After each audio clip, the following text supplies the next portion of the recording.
America దేశం అనుకున్నంత పని చేసింది. భారతదేశ ఆర్థిక వ్యవస్థను నష్టపరుస్తాం అన్న విధంగానే నష్టదాయకమైన నిర్ణయం తీసుకున్నది. దీంతో భారతదేశంలో చీకటి రోజులు ప్రారంభమయ్యాయి. అమెరికా సుంకాలతో భారతదేశం భారీగా నష్టపోయే అవకాశాలు కనిపిస్తున్నాయి. ఎందుకంటే అమెరికా దేశం విధించిన 50% సుంకాల పెంపు ఆగస్టు 27 నుంచి అమల్లోకి వస్తున్నది. భారత కాలమానం ప్రకారం ఈ సుంకం ఆగస్టు 27 బుధవారం ఉదయం 9:31 నుంచి అమల్లో ఉంటుంది. దీనికి సంబంధించి అమెరికా ప్రభుత్వం అధికారిక నోటిఫికేషన్ కూడా జారీ చేసింది. ఏ వస్తువులపై సుంకాలు ఉంటాయో కూడా అమెరికా ప్రభుత్వం చాలా స్పష్టంగా ప్రకటించింది. ఏ రంగాలపై ఆ సుంకాలు ఉండవో కూడా ప్రకటించింది. అంటే రష్యా ఉక్రెయిన్ యుద్ధం ఆపడానికి ప్రయత్నాలు చేస్తున్న అమెరికా అధ్యక్షుడు ట్రంప్ భారతదేశంపై సుంకాల పెంపు అమలును కొద్ది కాలం వాయిదా వేస్తారని అంతా భావించారు. కానీ ట్రంప్ ఏమాత్రం కనికరం చూపలేదు. అనుకున్న విధంగానే సుంకాల పెంపు నిర్ణయాన్ని అమలు చేయడానికి నిర్ణయించుకున్నారు. ఆగస్టు 1 నుండే దాదాపు 25% సుంకాల పెంపు నిర్ణయం అమలవుతున్నది. ఇప్పుడు ఆగస్టు 27 నుంచి మరో 25% అదనపు సుంకం కూడా అమలు కాబోతున్నది. అంటే మొత్తం 50% సుంకాల పెంపు నిర్ణయాన్ని అమెరికా అమలు చేస్తున్నది. ఈ సుంకాల పెంపు వల్ల భారతదేశానికి కలిగే నష్టం ఏమిటి? ఏ ఏ రంగాలు దెబ్బతింటాయి? ఏ వర్గాల ప్రజలకు నష్టం కలుగుతున్నది? భారతదేశం నుంచి అమెరికాకు వెళ్ళే ఏ వస్తువులపై టారిఫ్ పెంపు వర్తిస్తుంది? ఏ వస్తువులకు మినహాయింపులు ఉంటాయి? దీనివల్ల జరిగే పరిణామాలు ఏంటి? ఎగుమతుల మీద ఎంత ప్రభావం చూపుతుంది? భారతదేశ ఖజానాకు ఎంత నష్టం కలుగుతుంది? ఆదాయం ఎంత కోల్పోతాం? మొత్తంగా ప్రపంచవ్యాప్తంగా ఎగుమతులు దిగుమతుల విధానంలో భారతదేశం ఎలాంటి మార్పులు చేసుకోవాల్సిన అవసరం ఉంది? ఇలాంటి విషయాలన్నీ కూడా ఇప్పుడు ఆసక్తికరంగా మారాయి. వీటి గురించి కొంచెం వివరించడమే ఈ వీడియో ఉద్దేశం. అమెరికా సుంకాల వల్ల ఎగుమతులపై భారీ ప్రభావం పడుతుంది. నిజానికి అమెరికా భారతదేశానికి అతి పెద్ద వాణిజ్య భాగస్వామి. మరే దేశంతో కూడా అమెరికాతో చేసినంత వ్యాపారం భారతదేశం చేయదు. భారతదేశం నుంచి ఎగుమతి అయ్యే వస్తువులు కూడా ఎక్కువగా అమెరికాకే వెళ్తాయి. భారతదేశం సంవత్సరానికి $778 బిలియన్ విలువైన వస్తువులు ఎగుమతి చేస్తుంది. దాంట్లో దాదాపు 18% అంటే $87 బిలియన్ విలువైన వస్తువులు అమెరికాకే ఎగుమతి చేస్తుంది. ఇప్పుడు భారత్ నుంచి ఎగుమతి అయ్యే వస్తువులపై 50% సుంకాలు విధించడం వల్ల ఎగుమతులపై ఎక్కువ ప్రభావం పడే అవకాశం ఉంది. ఎగుమతులపై ఎక్కువ ప్రభావం పడితే ఆటోమేటిక్గా అది భారత పారిశ్రామిక రంగంపై ప్రభావం చూపుతుంది.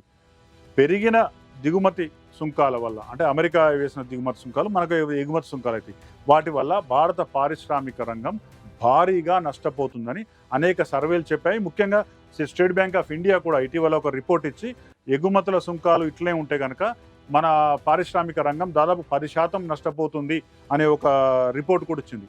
ముఖ్యంగా భారతదేశంలో ఆభరణాలు, వస్త్రాలు, పెట్రోలియం ప్రొడక్ట్స్, ఆటోమోటివ్, తర్వాత సముద్ర ఆహార పదార్థాలు, వ్యవసాయ ఉత్పత్తులకు సంబంధించిన ఎగుమతులు ఎక్కువగా అమెరికాకు వెళ్తాయి. ఇప్పుడు అవన్నీ కూడా బాగా తగ్గే అవకాశం ఉంది. దీని ఫలితంగా ఈ రంగాల్లోని పరిశ్రమల్లో ఉత్పత్తి తగ్గుతుంది. వాటి లాభాలు కూడా బాగా తగ్గుతాయి. టర్నోవర్ తగ్గడం వల్ల ప్రభుత్వానికి రావాల్సిన ఆదాయం కూడా రాదు. ఇది జీడిపి మీద ఎఫెక్ట్ అవుతుంది. ఆయా పరిశ్రమల్లో పనిచేసే కార్మికుల సంఖ్య, పని గంటలు కూడా బాగా తగ్గే అవకాశం ఉంది. ఇక ఇది ఒక అంశం అయితే, సుంకాలు తగ్గించనివి అని కూడా అమెరికా ప్రభుత్వం తన నోటిఫికేషన్లో పేర్కొంది. సుంకాలు ఏవైతే తగ్గించరో ఆ రంగాలకు మాత్రం ఇప్పటికిప్పుడు ఏమాత్రం నష్టం జరగదు. 50% సుంకాల పెంపు నుంచి, అంటే ఆ నిర్ణయం నుంచి అమెరికా ఏ రంగాలకు మినహాయింపులు ఇచ్చింది? ముఖ్యంగా ఐటీ, ఫార్మాస్యూటికల్స్, ఎలక్ట్రానిక్ పరిశ్రమలకు మినహాయించారు. ఈ 3 కూడా అమెరికాకు చాలా అత్యవసరం. ఎందుకంటే భారతదేశంలో చాలా ఐటీ కంపెనీలు అమెరికాకు అవుట్సోర్సింగ్గా పనిచేస్తున్నాయి. భారతదేశంలో లక్షల కోట్ల రూపాయల విలువైన ఐటీ ఎగుమతులు జరుగుతాయి. వాటి మీద కనుక సుంకం విధిస్తే అక్కడి ప్రజలకు నష్టం, అక్కడి కంపెనీలకు నష్టం. అంతేకాకుండా ఫార్మాస్యూటికల్స్, అంటే అక్కడ ఎక్కువ మందులు, అంటే భారతదేశం నుంచే దాదాపు 30%, 33% మందులు అమెరికాలో వాడతారు. వాటి మీద ఎగుమతి సుంకం విధిస్తే అక్కడ ప్రజలకు ఎక్కువ రేటుకు మందులు కొనాల్సి వస్తుంది. కాబట్టి వాటి జోలికి పోలే. అంటే అమెరికాకు ప్రయోజనకరంగా ఉన్న అంశాల విషయంలో మాత్రం సుంకాల పెంపు ఉండదు. కానీ ఈ మిగతా ఎక్కడైతే అమెరికాకు తక్కువ ప్రయోజనం ఉంటుందో అక్కడ మాత్రం సుంకాల పెంపు ఎక్కువైంది. అంటే అమెరికా దేశపు ఎలక్ట్రానిక్స్ సెక్షన్ 232 కింద అనేక ఈ మినహాయింపులు ఇచ్చిండ్రు. ప్రస్తుతం ఫార్మా మీద 0% సుంకం ఉంది. అంటే ఎలాంటి ఎగుమతి సుంకం లేదు. ట్రంప్ 18 నెలల్లో 150% ఫార్మా మీద కూడా విధిస్తామని హెచ్చరించారు. బట్ ఇప్పటి వరకు అదైతే అమలు కాలేదు. కాబట్టి ఫార్మా ఎగుమతుల మీద సుంకం ఉండదు. కాబట్టి ఫార్మా రంగానికి ప్రస్తుతానికి వచ్చే నష్టం పెద్దగా లేదు. అయితే ఇది ఎప్పటి వరకు ఈ పరిస్థితి ఉంటుందంటే మళ్ళీ అమెరికా ఒక నిర్ణయం తీసుకునే వరకు ఫార్మాస్యూటికల్ రంగానికి పెద్ద నష్టం లేదని మనం భావించవచ్చు.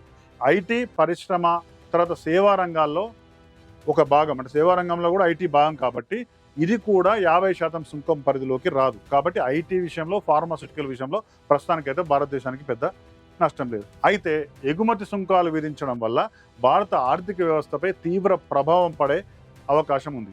ఎగుమతుల నుండి భారతదేశానికి చాలా అంటే ఆదాయం లభిస్తున్నది. ఎగుమతులు తగ్గడం వల్ల ప్రభుత్వ ఆదాయాలు బాగా తగ్గిపోయే ప్రమాదం ఉంది. భారతదేశ జీడిపి వృద్ధి 0.2% నుండి 0.6%కు తగ్గవచ్చని నిపుణులు అంచనా వేస్తున్నారు. ఇది కాకుండా ప్రభుత్వం తన వాణిజ్య విధానాలను కూడా మార్చుకోవాల్సిన అనివార్యత ఏర్పడింది. ఎందుకంటే అంతర్జాతీయంగా ప్రస్తుతం అమెరికా దూరం అయితే ఇంకే దేశంతోని వ్యాపారం చేయాలి అనే విషయంలో భారత్ ఇప్పుడు రీథింక్ చేసుకోవాల్సిన అవసరం ఉంది. ముఖ్యంగా అమెరికాపై ఆధారపడడాన్ని భారత ప్రభుత్వం తగ్గించుకోవాలి. అదేవిధంగా యూరప్, రష్యా లేకుంటే ఇతర దేశాలతో వాణిజ్యాన్ని పెంపొందించుకోవాలి. ట్రంప్ సుంకాలు విధించిన తర్వాత భారత వాణిజ్య మంత్రిత్వ శాఖ దాదాపు 50 దేశాలకు కొత్త ఎగుమతి వ్యూహాన్ని సిద్ధం చేసింది. దీని కింద భారతదేశం ఇప్పుడు చైనా, మిడిల్ ఈస్ట్, ఆఫ్రికా మార్కెట్లపై ఎక్కువ దృష్టి పెట్టింది. భారతదేశం ఇప్పటికే England, Iceland, Liechtenstein, Norway, Switzerland ఆయా దేశాలతో వాణిజ్య ఒప్పందాలపై సంతకాలు కూడా చేసింది. ఇవన్నీ కూడా ఈ ఏడాది అక్టోబర్ నుంచి అమల్లోకి వస్తాయి. బ్రిటన్తో ఒప్పందం వచ్చే ఏడాది ఏప్రిల్ నుంచి అమల్లోకి వస్తుంది. అట్లాగే Oman, Chile, Peru, Australia, New Zealand, అట్లాగే యూరోపియన్ యూనియన్లోని కొన్ని దేశాలు వీళ్ళందరితో కూడా ప్రస్తుతం చర్చలు జరుగుతున్నాయి. అంటే అమెరికా సహకరించకుంటే, అమెరికా విధానం ఇట్లనే ఉంటే మనం ఇతర దేశాలతో వాణిజ్య సంబంధాలను, వాణిజ్యాన్ని ఎక్కువ చేసుకోలే విషయంలో ఆల్రెడీ స్ట్రాటజీ ఒకటి కూడా కేంద్ర ప్రభుత్వం అమలు చేస్తుంది. అట్లనే భారతదేశం సముద్ర ఆహారాల ఎగుమతుల కోసం, అంటే మన దగ్గర ఉన్న చేపలు కానీ మిగతా ఆ వస్తువులు, ఆహార పదార్థాలు Russia, United Kingdom, European union, Norway, Switzerland, దక్షిణ కొరియా ఈ దేశాలకు పంపడానికి వ్యూహాలు సిద్ధం చేసింది. ఇంకా వజ్రాలు, ఆభరణాలు ఇలాంటివన్నీ కూడా Vietnam, Thailand, UAE, Malaysia, Africa ఈ మార్కెట్లకు పంపడానికి భారతదేశం ఒక స్ట్రాటజీ తయారు చేసుకుంది. అయితే మొత్తం ఇవి నష్టాలైనా ఏదైనా లాభం ఉందా సుంకాల వల్ల అంటే అమెరికా విధించిన సుంకాల వల్ల భారతదేశానికి జరిగే ఏకైక పెద్ద లాభం ఏంటంటే రష్యాతో మైత్రి మరింత బలపడుతుంది. దానితో చెలిమి ఇంకా విస్తరిస్తుంది. ఇప్పటికే రష్యా మనకు అనేక విషయాల్లో సాయం అందిస్తున్నది. క్రూడ్ ఆయిల్ కూడా చాలా తక్కువ రేటుకు అమ్ముతున్నది. అంతేకాక మరో 5% సబ్సిడీ కూడా ఇస్తామని ప్రకటించింది. అమెరికాకు ఎగుమతులు తగ్గిపోతే ఆ వస్తువులకు వాణిజ్యం అంటే మార్కెట్ అయ్యే విధంగా తమ వాణిజ్య విధానం ఉంటుందని రష్యా ఇప్పటికే ప్రకటించింది. కాబట్టి రష్యా ఆపన్న హస్తం అందించే అవకాశం ఉంది. ఇంకోవైపు చైనా కూడా మనతో వాణిజ్య వ్యాపార సంబంధాలు పెంచుకోవాలని నిర్ణయించింది. అటు రష్యా, ఇటు చైనా, ఇటు యూరోపియన్ యూనియన్, ఇటు పర్షియన్ దేశాలు, తర్వాత ఆస్ట్రేలియా, ఆఫ్రికా దేశాలు లాంటి వాటిలో కొత్త మార్కెట్లు తెరవాలని, కొత్తగా ఎగుమతులు ప్రారంభించాలని భారతదేశం నిర్ణయించుకుంది. అంటే అమెరికా దారికి వస్తే ఒక వ్యూహం, దారికి రాకుంటే మరో వ్యూహం అన్నట్లుగా భారతదేశం వ్యవహరిస్తున్నది. మొత్తంగా అమెరికా సుంకాల వల్ల ఇప్పటికైతే భారతదేశ ఆర్థిక వ్యవస్థ మీద, భారతదేశ ఆదాయం మీద, భారతదేశ ఉద్యోగాల మీద ప్రభావం పడే అవకాశాలు చాలా స్పష్టంగా కనిపిస్తున్నాయి.